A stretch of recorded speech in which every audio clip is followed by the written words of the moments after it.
आज चाहिँ अध्यादेशको बारेमा केही कुरा सिकौँ। वास्तवमा अध्यादेश भनेको एक किसिमको कानुन नै हो। कानुन बनाउने थलो भनेको संसद हो। प्रतिनिधि सभा र राष्ट्रिय सभाबाट कानुन बन्ने गर्दछ।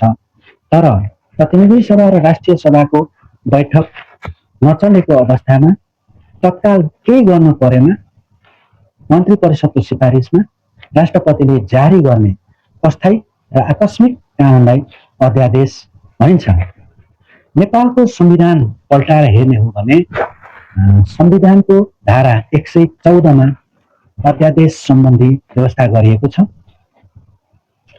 र भनिएको छ संघीय संसदको दुवै सदन चलिरहेको अवस्थामा बाहेक तत्काल केही गर्नुपर्ने आवश्यकता रहेमा मन्त्री परिषदको सिफारिसमा राष्ट्रपतिले अध्यादेश जारी गर्न सक्नेछन् भनिएको छ र यसरी जारी भएको अध्यादेश ऐन सरह मान्य हुनेछ र यसरी जारी भएको प्रत्येक अध्यादेश प्रतिनिधि सभा र राष्ट्रिय सभाको बैठकमा पेश गरिन्छ र प्रतिनिधि सभा र राष्ट्रिय सभाले स्वीकार नगरेमा स्वतः निष्क्रिय हुनेछ र राष्ट्रपतिले जुनसुकै बखत अध्यादेश खारेज गर्न सक्नेछ।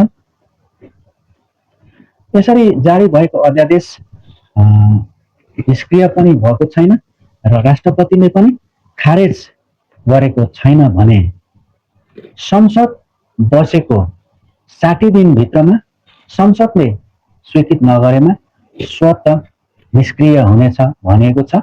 यहाँनिर बैठक बसेको दिन भन्नाले संसदको अधिवेशन सुरु भएको दिनलाई सम्झिनुपर्छ र प्रतिनिधि सभा र राष्ट्रिय सभाको बैठक एकै दिनमा बसेको छैन, अघि पछि बसेको छ भने पछि जुन बैठक बसेको छ त्यही दिनलाई बैठक बसेको दिन मान्नुपर्छ र बैठक बसेको दिनदेखि 60 दिनभित्रमा संसदले स्वीकृत नगरेमा अध्यादेश स्वतः निष्क्रिय हुने व्यवस्था चाहिँ नेपालको संविधानमा गरिएको छ र त्यस्तै गरी नेपालको संविधानमा प्रदेश अध्यादेश सम्बन्धी पनि व्यवस्था गरेको छ।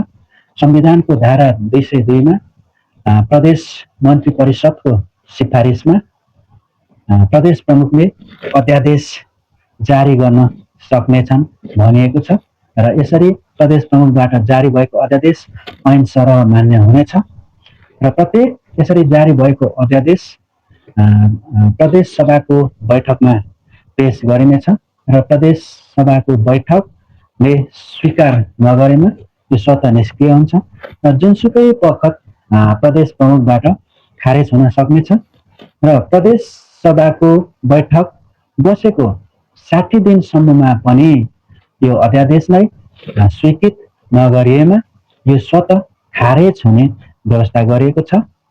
त्यसरी सङ्घमा पनि अध्यादेशको व्यवस्था गरिएको छ, प्रदेशमा पनि अध्यादेशको व्यवस्था गरिएको छ, तर स्थानीय तहमा अध्यादेशको चाहिँ कल्पना गरिएको छैन।